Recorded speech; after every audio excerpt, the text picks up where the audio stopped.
নতুন নিয়ম আনছে কেন্দ্র। নমস্কার, আপনারা দেখছেন নববার্তা টুডে, সঙ্গে আছে আমি সুস্মিতা। ভাবছেন এক চার্জারে সব ডিভাইস চার্জ করা যাবে? হ্যাঁ, এবার এমনই ব্যবস্থা আনতে চলছে কেন্দ্র সরকার। কেন্দ্র সরকার মোবাইল ডিভাইসের জন্য মানসম্মত চার্জিং পোর্টের নিয়ম আনতে চলেছে। খবর অনুযায়ী অর্থাৎ আগামী বছর 2025 সাল থেকে দেশের সমস্ত মোবাইলের জন্য USB-C পোর্ট বাধ্যতামূলক করা হবে। এর জন্য সময়সীমা বেঁধে দিয়েছে কেন্দ্র। 2025 সালের মার্চ থেকে জুন মাসের মধ্যে দেশের সমস্ত মোবাইল উৎপাদনকারী সংস্থাকে ডিভাইসের ডিফল্ট অপশন হিসেবে USB-C পোর্ট অন্তর্ভুক্ত করতে হবে। এই পদক্ষেপে সর্বশেষ চার্জিং প্রযুক্তির ব্যবহার বাধ্যতামূলক করা হচ্ছে, যাতে চার্জিং প্রক্রিয়া আরো সহজ হয়।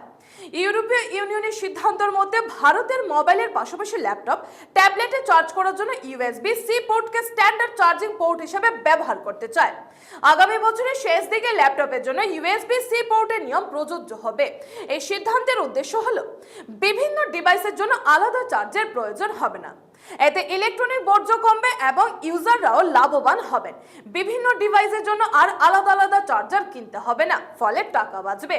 সবচেয়ে বড় কথা হলো অ্যাপল সহ অনেক স্মার্টফোন ব্র্যান্ড ইতিমধ্যে চার্জিং স্ট্যান্ডার্ড হিসেবে USB-C পোর্ট চালু করেছে। তাই সরকারের এই সিদ্ধান্তের ফলে মোবাইল কোম্পানিগুলোকে খুব একটা অসুবিধায় পড়তে হবে না বলে মনে করছেন টেক বিশেষজ্ঞরা।